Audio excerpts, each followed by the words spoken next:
O som do meu nome ecoando pela sala de velório me atingiu como uma bofetada. Minha sogra estava no centro do salão, de preto dos pés à cabeça, com aquele véu dramático que ela usava como uma coroa de martírio. Todos os olhos se viraram para mim quando ela disse, com a voz alta o suficiente para que cada primo distante pudesse ouvir: "Ela não é nada aqui. Nunca foi, nunca será. Meu marido está sofrendo e ela nem sequer tem a decência de chorar como deveria." Fiquei parada ali, com o prato de comida que eu mesma tinha preparado ainda nas mãos. A humilhação queimava minha garganta, mas não foi a primeira vez e eu sabia que não seria a última. O corpo do meu sogro estava a poucos metros de distância, no caixão aberto, e eu sentia que a única pessoa naquela sala que já tinha me defendido não podia mais fazer nada por mim. As pessoas sussurravam. Vi minha cunhada desviar o olhar. Meu marido estava sentado, olhos vermelhos, e não disse uma palavra. Não em minha defesa,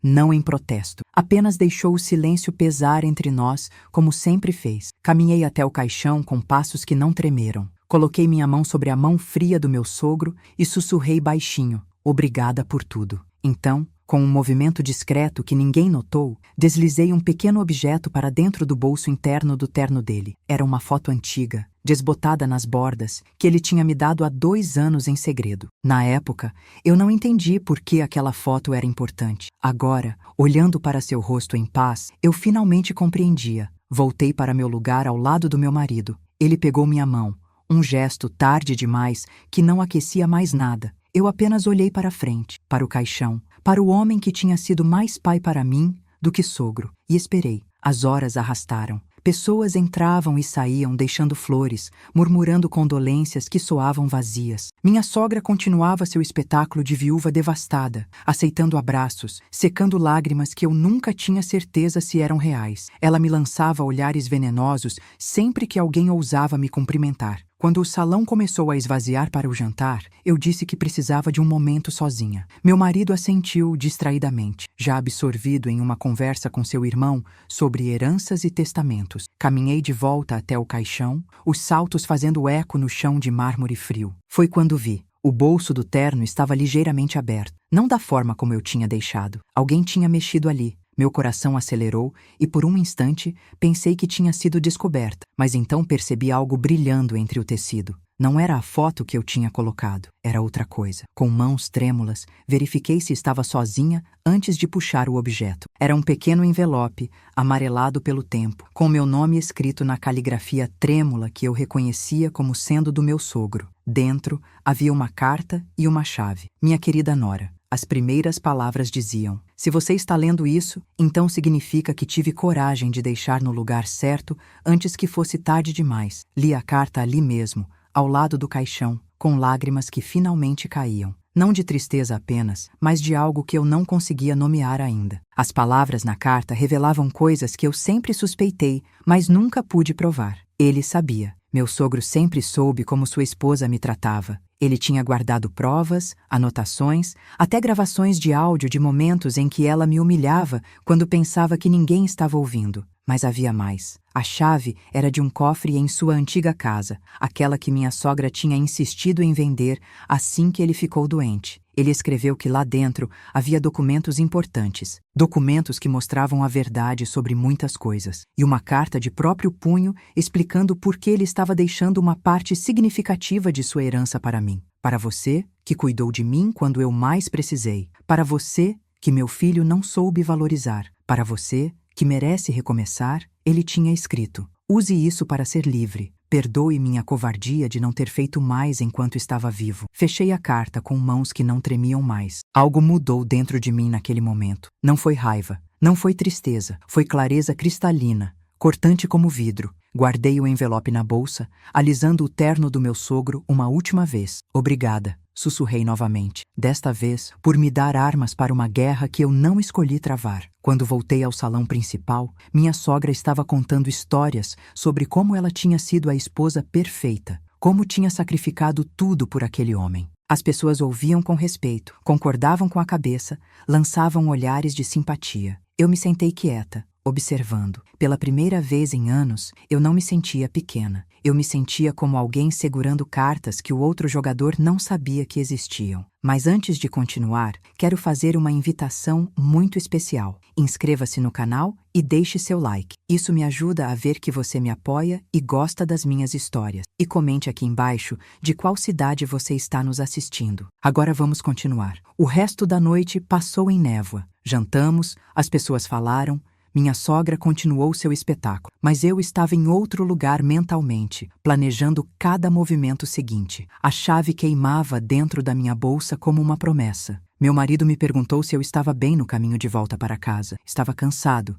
disse ele. Tinha sido um dia longo. Concordei, tinha sido mesmo, mas não pelos motivos que ele imaginava. Naquela noite, deitada ao lado dele enquanto ele dormia o sono pesado da exaustão, eu segurei o envelope contra meu peito. Pensei em todos os anos, em todas as vezes que engoli palavras ásperas, em todas as lágrimas choradas no banheiro onde ninguém podia ver, em todas as desculpas que inventei para a crueldade dela. Pensei na mulher que eu era quando casei, cheia de esperança, querendo fazer parte daquela família, querendo ser amada, e em como, pouco a pouco, fui sendo apagada, diminuída, transformada em algo menos que sombra, mas ali, naquela escuridão, com uma carta de um homem morto me dando permissão para ser livre, eu senti algo que não sentia há anos. Senti que eu importava, que minha dor tinha sido vista, que não era loucura minha, e que finalmente, eu tinha escolha. Conheci minha sogra no dia em que meu marido me levou para jantar em sua casa pela primeira vez. Era verão.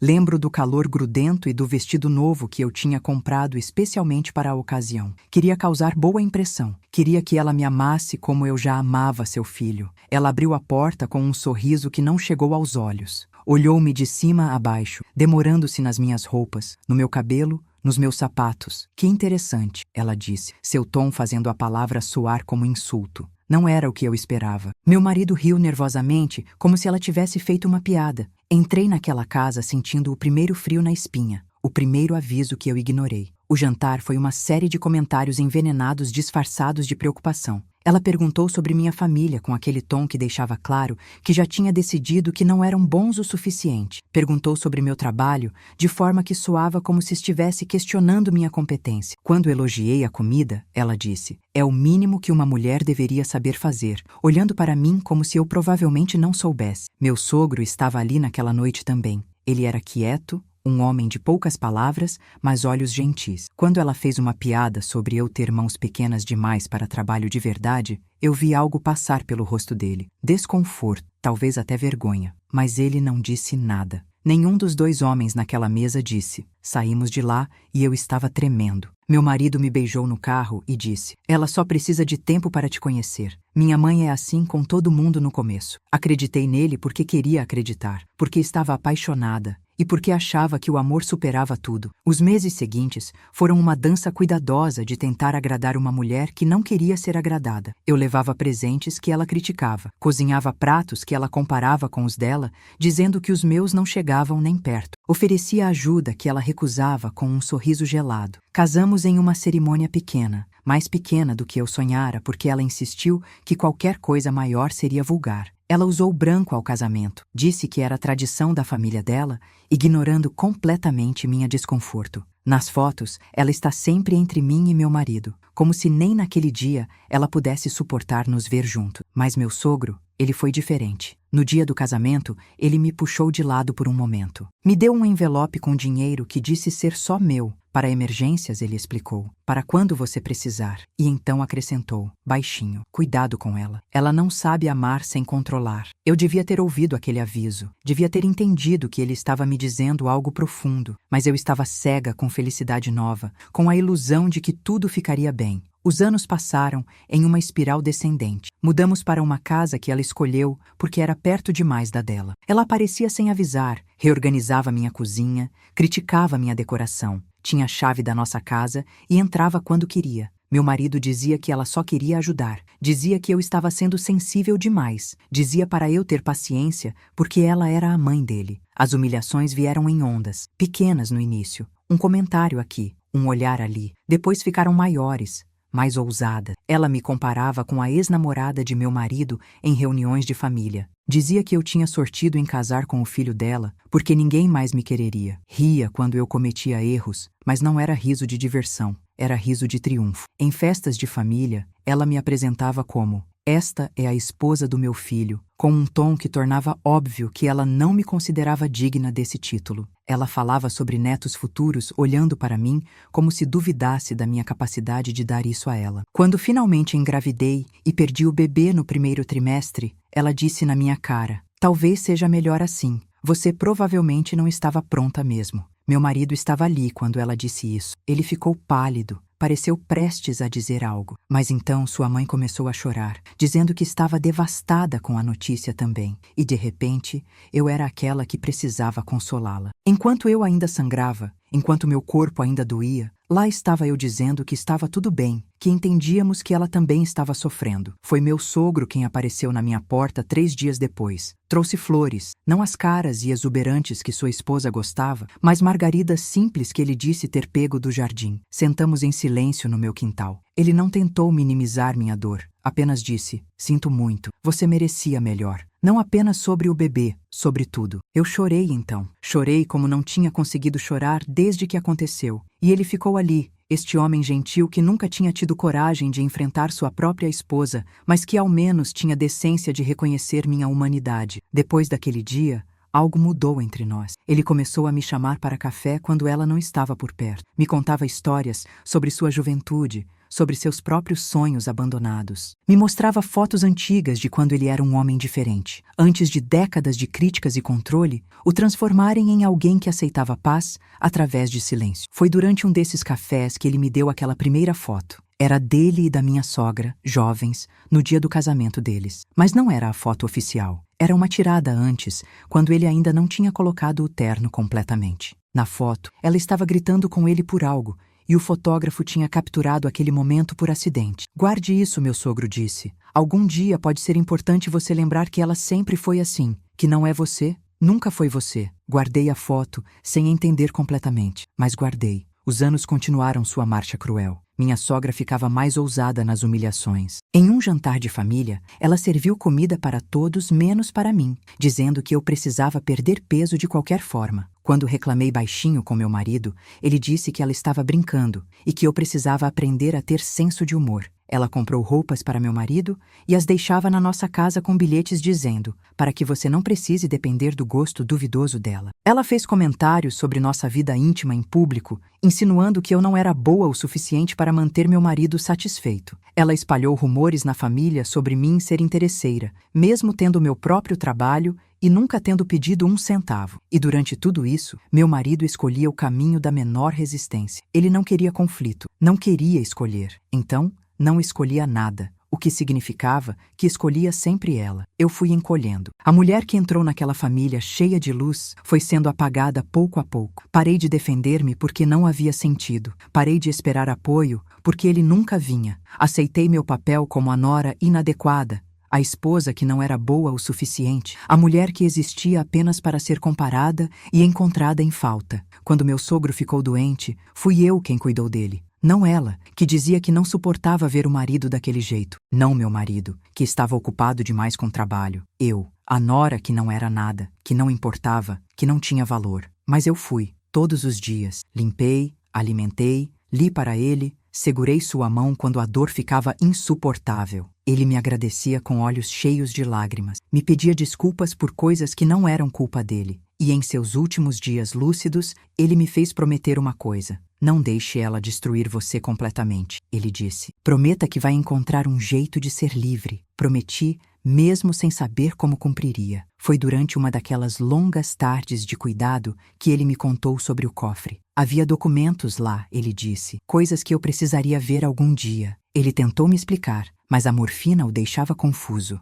Apenas lembro dele dizendo: "Quando eu for, procure no bolso, o bolso do terno. Não deixe ela encontrar primeiro." Pensei que fosse delírio, mas gravei as palavras no coração de qualquer forma. E quando ele morreu, quando minha sogra me humilhou no velório dele, quando o mundo inteiro parecia confirmar que eu realmente não era nada, foi aquela lembrança que me levou de volta ao caixão. aquelas palavras de um homem morrendo que me deu a chave para a minha libertação. A casa antiga ficava em um bairro que eu não visitava há anos. Minha sogra tinha insistido em vendê-la assim que meu sogro ficou acamado, dizendo que a manutenção era cara demais, mas a venda ainda não tinha se concretizado. A casa estava vazia, esperando, como se soubesse que eu viria. Entrei usando a chave que meu sogro tinha deixado na carta. A casa cheirava a mofo e memórias. Caminhei pelos cômodos que tinham sido testemunhas de tantos jantares de família, tantas humilhações sutis. As paredes guardavam ecos de todas as vezes que eu tinha sido diminuída naquele espaço. O cofre estava no escritório dele, atrás de uma pintura feia que minha sogra sempre disse adorar. Minhas mãos tremeram quando girei a chave na fechadura. O cofre abriu com um clique que soou alto demais no silêncio da casa vazia. Dentro havia pastas organizadas meticulosamente. Meu sogro pode ter sido silencioso, mas ele era metódico. Havia documentos financeiros mostrando anos de transações, dinheiro sendo desviado de contas conjuntas para contas secretas, apenas no nome dela. Propriedades compradas sem o conhecimento dele. Um padrão de mentiras financeiras que remontava a décadas. Havia cartas também. Cartas dela para outros homens. Não eram recentes, eram de anos atrás, mas existiam. Provas de uma infidelidade que ela sempre negou. Provas que ela usou para fazer meu sogro duvidar de sua própria sanidade quando ele a confrontou. E havia gravações. Arquivos de áudio em um gravador antigo que ele tinha mantido escondido. Eu apertei o play com mãos trêmulas. A voz dela saiu dos alto-falantes, clara e venenosa. Eram conversas telefônicas, momentos onde ela achava que ninguém estava ouvindo, conversas onde ela ria da minha ingenuidade com amigas, onde planejava formas de me humilhar,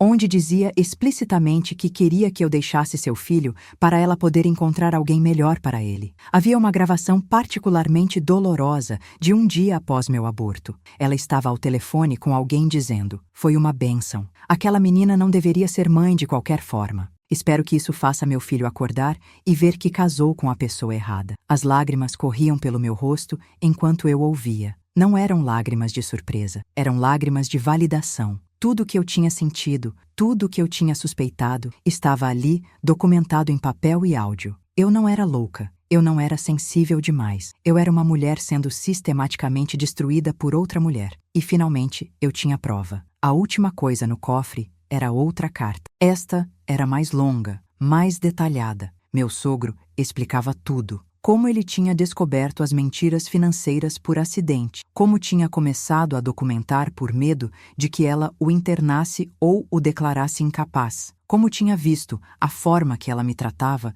e sentido vergonha profunda por sua própria covardia em não me proteger. Ele explicava que tinha criado um testamento novo, guardado com um advogado diferente do que ela conhecia. Nesse testamento, uma parte significativa de sua herança estava deixada para mim. Não apenas dinheiro, mas propriedades também. Ele tinha feito isso, escreveu ele, porque eu tinha sido mais filha para ele do que nora, porque eu merecia algo bom, porque ele precisava que houvesse justiça quando ele não estava mais aqui para dar. Use isso para ser livre. A carta terminava. Não para vingança, para liberdade. Você merece viver uma vida onde é valorizada, onde é vista, onde importa. Perdoe-me por não ter sido forte o suficiente para te dar isso enquanto vivo, mas aceite isso agora como meu último presente, como meu último pedido de desculpas. Sentei no chão daquele escritório empoeirado e li a carta 3 vezes. Cada palavra era um tijolo sendo colocado de volta nas fundações da minha autoestima destruída. Cada frase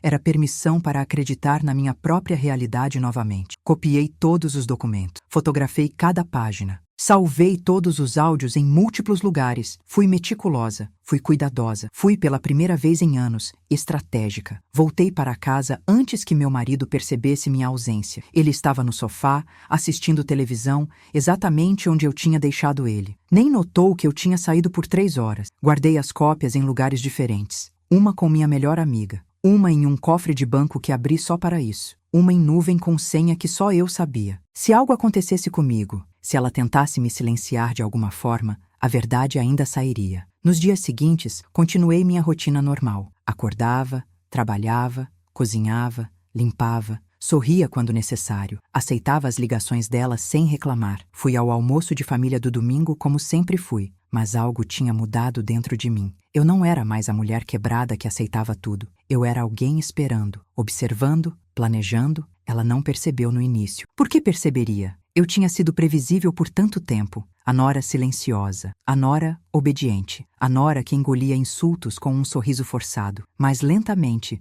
comecei a mudar as coisas. Quando ela fez um comentário maldoso sobre minha roupa em um jantar de família, eu não abaixei a cabeça. Olhei diretamente nos olhos dela e disse: "Que interessante que você diga isso. Estou muito confortável com minhas escolhas." Meu tom era calmo, quase casual, mas havia algo diferente ali. Algo que a fez piscar, confusa por um momento. Quando ela tentou entrar na minha casa sem avisar, encontrou a porta trancada. Ela ligou indignada, perguntando por que eu tinha mudado as fechaduras. Respondi com voz serena: "Precisávamos de mais segurança." "Você entende, tenho certeza." Ela desligou sem responder. Comecei a recusar convites para eventos onde sabia que seria humilhada. Quando meu marido questionava, eu apenas dizia que estava cansada ou tinha outros planos. Não explicava. Não me justificava. Apenas dizia não e mantinha minha posição. A confusão dela era quase cômica. Ela estava acostumada com uma versão minha que não existia mais. Tentou escalar suas táticas. Ligou chorando uma noite,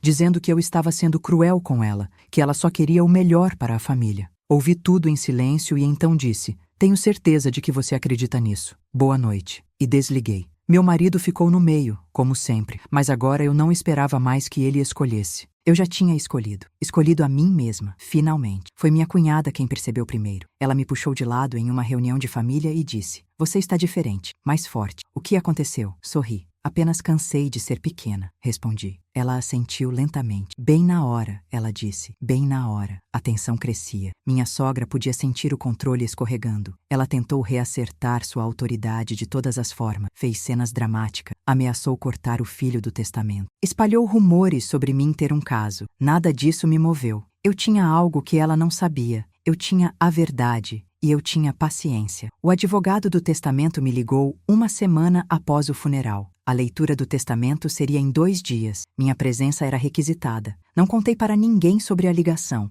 Apenas marquei no calendário e esperei. Naquela noite, olhando para meu marido dormindo ao meu lado, senti uma clareza fria. Eu amei este homem. Amei tanto que me permiti desaparecer na sombra de sua família. Mas amor que exige seu apagamento não é amor. É apenas outra forma de controle. Não sabia ainda o que aconteceria conosco, se sobreviveríamos ao que estava por vir, mas eu sabia que, independentemente disso, eu não voltaria atrás. A mulher que aceitava a humilhação como preço de pertencer tinha morrido. Em seu lugar, havia alguém que finalmente entendia seu próprio valor. E em 2 dias, no escritório de um advogado, o mundo da minha sogra desabaria, e eu estaria lá. Não com raiva, não com vingança, mas com a calma inabalável de quem finalmente tinha escolhido a si mesma. O escritório do advogado cheirava a couro velho e papel. Cheguei cedo, meus passos ecoando no corredor vazio. Meu coração batia forte, mas minha respiração era controlada. Tinha praticado este momento na minha cabeça por dias. Sabia exatamente o que estava por vir. Minha sogra chegou 15 minutos depois, vestida em luto dramático, apoiada em meu marido como se não pudesse caminhar sozinha. Ela me viu sentada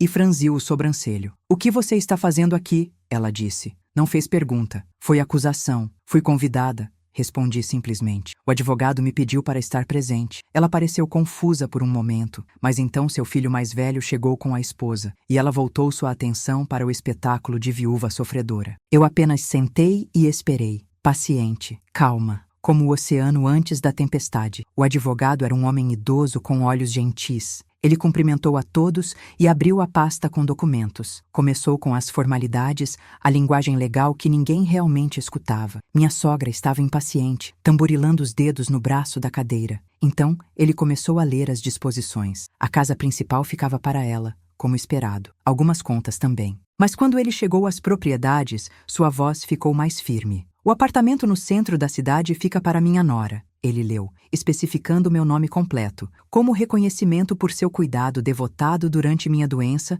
e como forma de assegurar que ela tenha segurança financeira independente. O silêncio que caiu na sala foi absoluto. Minha sogra ficou pálida. Meu marido me olhou com surpresa genuína. O irmão dele parecia confuso. E eu apenas respirei. Finalmente. "Isso não pode ser real." minha sogra disse, sua voz subindo uma oitava. Ele não faria isso, não sem me consultar. Ela me olhou com ódio puro. O que você fez? Como manipulou um homem morrendo? Antes que eu pudesse responder, o advogado levantou a mão. Tenho aqui uma carta que seu esposo me pediu para ler caso houvesse contestação. Posso prosseguir? Minha sogra assentiu rigidamente, sua mandíbula tão apertada que eu podia ver o músculo saltando. O advogado começou a ler. Meu sogro tinha escrito com palavras claras e diretas. Explicava seu raciocínio, como ele tinha observado por anos a forma que sua esposa tratava nossa nora, como tinha ficado envergonhado de seu próprio silêncio, como queria que, ao menos na morte, ele pudesse fazer o que não teve coragem de fazer em vida. Proteger alguém que se tornou família verdadeira para ele. Minha sogra tentou interromper várias vezes, mas o advogado continuou lendo implacavelmente. Quando terminou, ela estava de pé, tremendo de raiva. Isso é difamação, ela gritou. É mentira. Eu sempre tratei ela bem. Ela que é sensível demais. Ela que sempre causou problemas. Foi então que eu falei. Minha voz saiu calma, clara. Eu não causei problema algum. Apenas existir não é causar problemas. Puxei uma pasta da minha bolsa, aquela com cópias de alguns dos documentos mais reveladores. Tenho aqui registros que mostram um padrão de comportamento. Gravações de conversas onde você deixa muito claro seus sentimentos sobre mim. Se quiser contestar o testamento, teremos muito o que discutir em tribunal. Coloquei a pasta sobre a mesa. Não abri. Não precisava. A ameaça estava clara. Meu marido pegou a pasta antes que ela pudesse. Abriu. Leu a primeira página. Seu rosto perdeu cor progressivamente. Mãe, ele disse, voz rouca. Isso é verdade? Você realmente disse essas coisas? Ela tentou pegar a pasta, mas ele recuou. Começou a ler em voz alta. Um trecho sobre ela desejando que eu deixasse ele. Outro sobre ela rindo do meu aborto. Outro ainda sobre planos de me fazer parecer instável mentalmente. Cada palavra caindo como uma bomba no silêncio do escritório.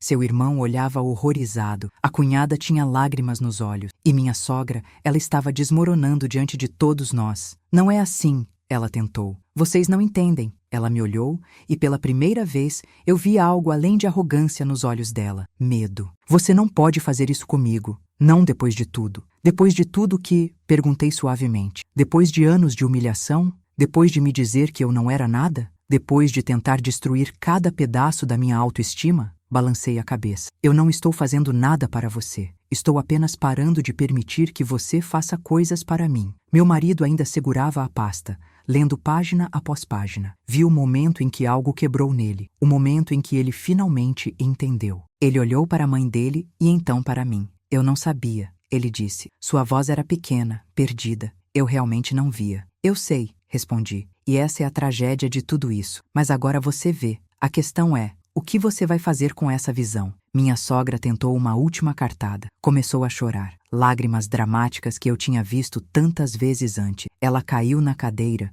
soluçando que estava sendo atacada, que era viúva, que não podia acreditar que estávamos sendo cruéis assim. Mas desta vez, ninguém correu para consolá-la. Até meu marido ficou parado, olhando para ela com algo que parecia desconhecimento. O advogado limpou a garganta. Há mais uma coisa. Ele puxou outro envelope. Seu esposo deixou instruções específicas. Caso haja qualquer tentativa de contestar o testamento ou de causar problemas legais ou sociais para sua nora, um conjunto adicional de documentos será liberado para a família inteira. Ele olhou para minha sogra. Creio que você sabe quais documentos são esses. Ela ficou pálida como papel. Olhou para mim com ódio, mas também com algo parecido com respeito relutante. Você planejou isso? Ela disse. Você e ele conspiraram contra mim. Não, corrigi. Seu marido documentou verdades. Eu apenas decidi que não vou mais fingir que elas não existem. Há uma diferença. Saí do escritório com documentos legalizando o apartamento em meu nome. Meu marido veio atrás de mim,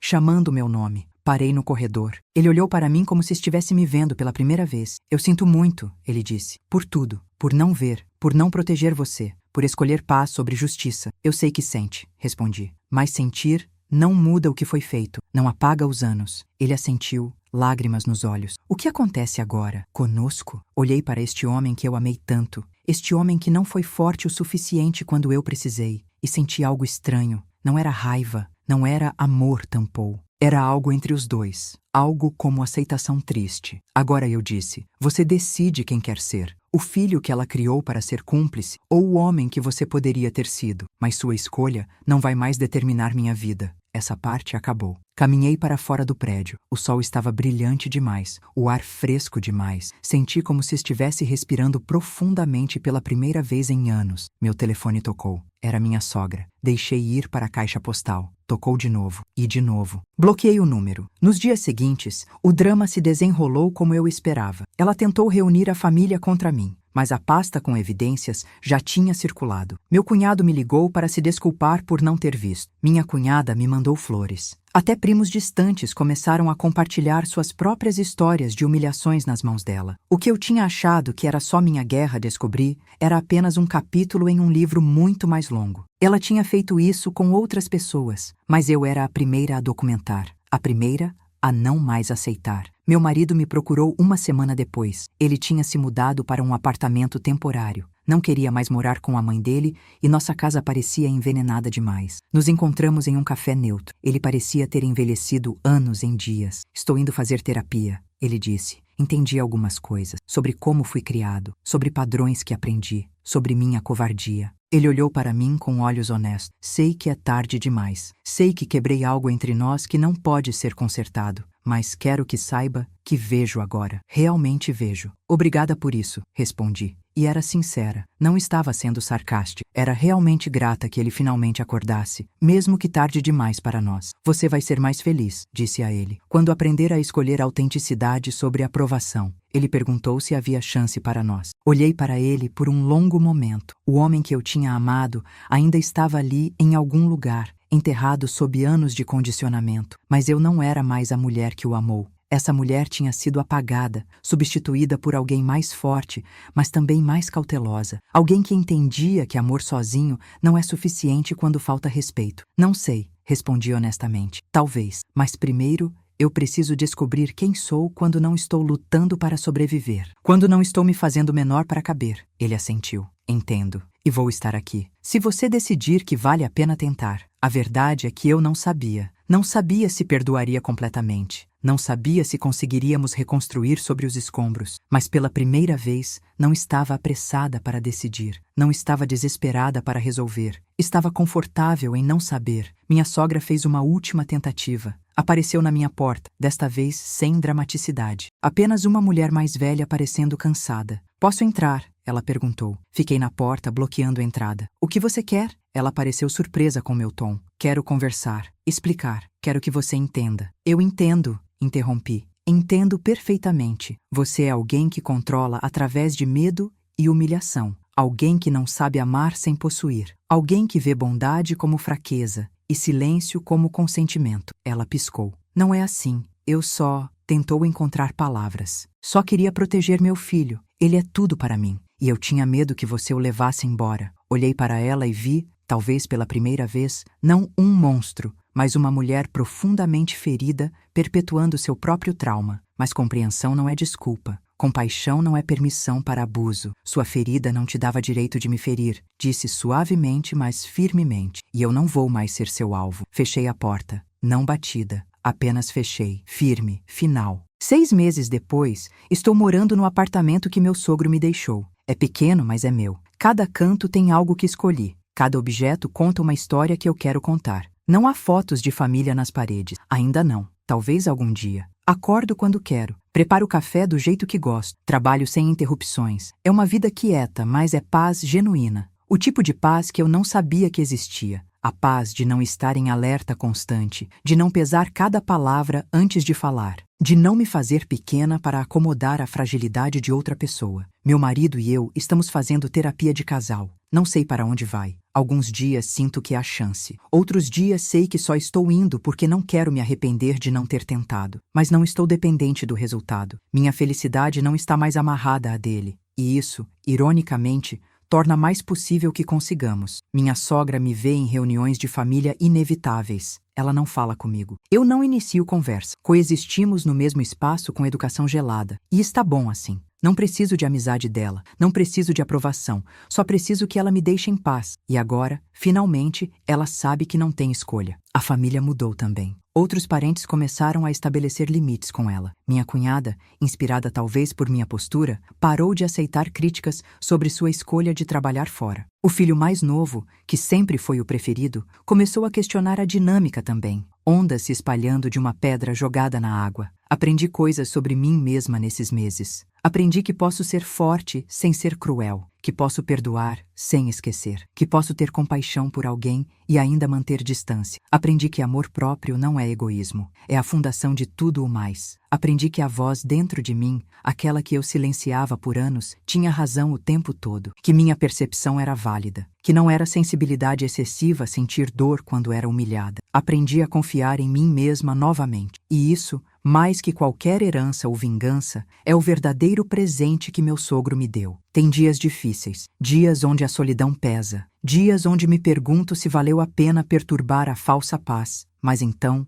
lembro da mulher que eu era, aquela que desaparecia um pouco mais a cada dia, aquela que tinha esquecido o som da própria risada. E sei que fiz a escolha certa, porque a alternativa era continuar morrendo em pequenos pedaços, era acordar um dia percebendo que não sobrou nada de mim, era viver uma vida inteira como sombra na história de outra pessoa. E isso não é vida, é apenas existência. Hoje, fui ao cemitério pela primeira vez desde o funeral. Fiquei na frente do túmulo do meu sogro. Trouxe flores, aquelas margaridas simples que ele gostava. Obrigada, disse para a pedra fria, por me ver quando ninguém mais via, por me dar ferramentas para me salvar, por acreditar que eu merecia melhor. O vento soprou através das árvores e por um momento pareceu quase uma resposta, uma aprovação, uma bênção. Virei para ir embora, mas parei. Olhei para trás uma última vez. Uma promessa, sussurrei. Não vou desperdiçar essa segunda chance. Vou viver, não apenas sobreviver, viver. E é isso que estou fazendo agora. Vivendo.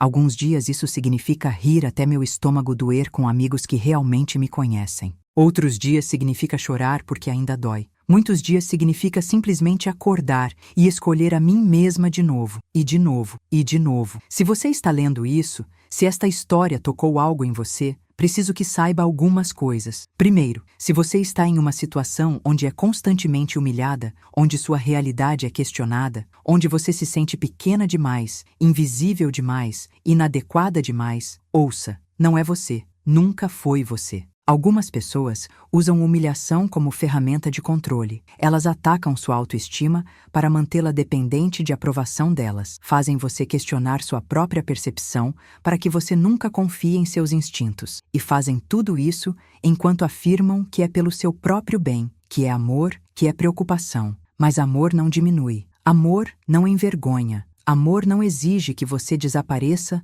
para que ele possa existir. Amor verdadeiro faz espaço para você, celebra você, apoia seu crescimento mesmo quando significa que você cresce para longe. Se você tem uma sogra como eu tive, ou uma mãe assim, ou qualquer pessoa em sua vida que constantemente te faz sentir menos, saiba que você tem escolhas. Pode não parecer agora. Pode parecer que sair, resistir, estabelecer limites é impossível, mas não é. É difícil, pode custar relacionamentos, pode significar estar sozinha por um tempo, mas o preço de ficar é muito maior. É sua saúde mental, sua paz, sua própria identidade. Você não precisa ter evidências documentadas como eu tive. Você não precisa de uma herança. Você não precisa de validação externa. Tudo o que você precisa é da decisão de não mais aceitar inaceitável. Parece simples, mas é a coisa mais difícil do mundo quando você foi condicionada a acreditar que suas necessidades não importam. Comece pequeno. Estabeleça um limite, um único limite. Veja o que acontece quando você diz não,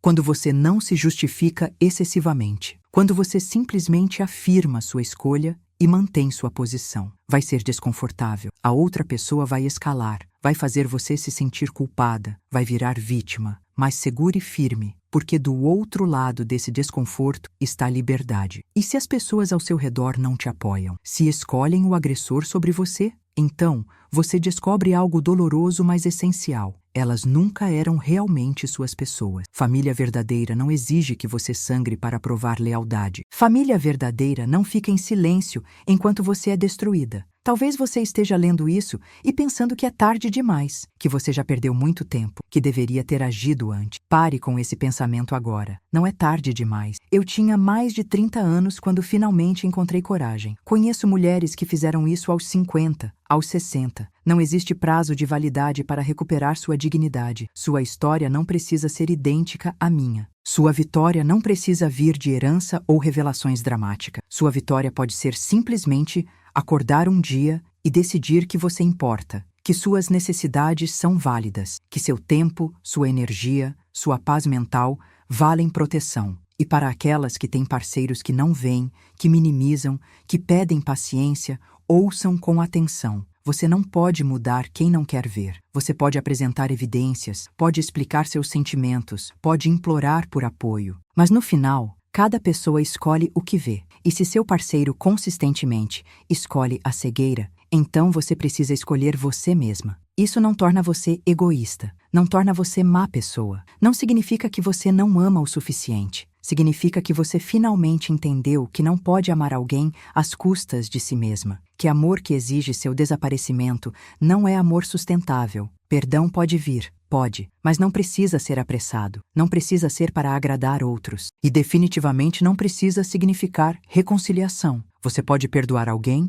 e ainda manter distância. Pode ter compaixão pela dor deles e ainda proteger sua própria paz. Esses não são conceitos mutuamente exclusivos. A mulher que eu era, aquela que entrou naquela família cheia de esperança e luz, ela está morta. Chorei por ela. Honrei sua ingenuidade, sua bondade, sua vontade de pertencer. Mas não a quero de volta, porque a mulher que sou agora, forjada em fogo, testada além de limites, esta mulher é mais forte, mais sábia, mais completa. Não sou perfeita, ainda tenho dias ruins, ainda luto com dúvida, ainda me pergunto se fui dura demais, se poderia ter feito diferente. Mas então lembro do que estava perdendo, lembro da mulher que não ria mais, que não sonhava mais, que existia em medo perpétuo de cometer o próximo erro, dizer a próxima coisa errada, existir da forma errada, e sei que escolhi certo. Antes de me despedir, quero pedir algo muito especial. Inscreva-se no canal e deixe seu like se esta história tocou seu coração. Isso me ajuda a saber que não falo sozinha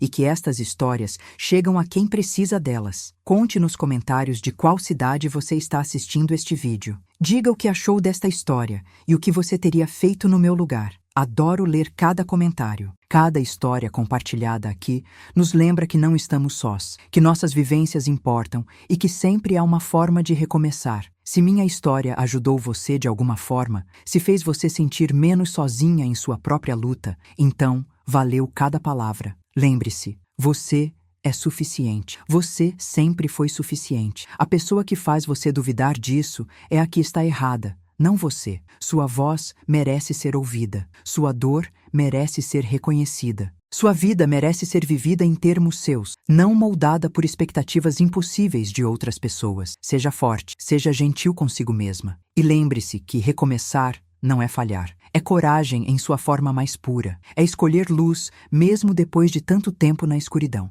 É plantar flores em solo que parecia estéril demais para dar vida. E flores crescem, mesmo contra todas as probabilidades. Assim como você vai crescer. Assim como eu cresci. Um dia de cada vez. Uma escolha de cada vez. Uma respiração de cada vez. Até a próxima história. Até a próxima verdade compartilhada. Cuide-se. Você merece.